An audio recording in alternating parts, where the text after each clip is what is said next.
तमिळनाडूच्या मंत्रिमंडळामध्ये मोठे फेरबदल. मुख्यमंत्री एम.के. स्टॅलिन यांचे पुत्र उदयनिधी स्टॅलिन यांच्यावर उपमुख्यमंत्री पदाची जबाबदारी. आज दुपारी शपथविधी पार पडणार. आयपीएलच्या आगामी हंगामासाठी संघांना 6 खेळाडूंना रिटेन करता येणार. आयपीएलच्या कार्यकारी समितीकडून नवी नियमावली जाहीर. लिलावामध्ये प्रत्येक संघाला 120 कोटी रुपये खर्च करता येणार. वैद्यकीय पदव्युत्तर अभ्यासक्रमाची राज्य कोट्याअंतर्गत होणाऱ्या प्रवेशासाठीच्या नोंदणी प्रक्रियेचं वेळापत्रक जाहीर. राज्य सामायिक प्रवेश परीक्षा होणार. ठाणे, नवी मुंबई, वसई, विरार परिसरामधील खासगी विकासकांच्या प्रकल्पातील घरं परवडणाऱ्या दरामध्ये उपलब्ध होणार. म्हाडाच्या कोकण मंडळाकडून सोडतीशिवाय घर घेण्याची संधी. मंडळाकडे 913 घरं विक्री वाचून रिक्त.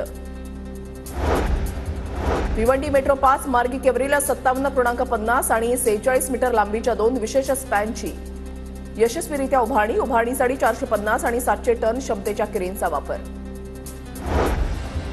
अमरावतीच्या अचलपूर शहरामध्ये आज नितेश राणेंच्या उपस्थितीमध्ये हिंदू जन आक्रोश मोर्चा. राणेंच्या दौऱ्याच्या पार्श्वभूमीवर पोलिसांकडून हाय अलर्ट जारी. पुण्याच्या भोर तालुक्याच्या 156 ग्रामपंचायतीमधील 205 शिपायांचं मानधन रखडलं. मानधन रखडल्यानं ऐन सणासुदीच्या कर्मचाऱ्यांची आर्थिक अडचण.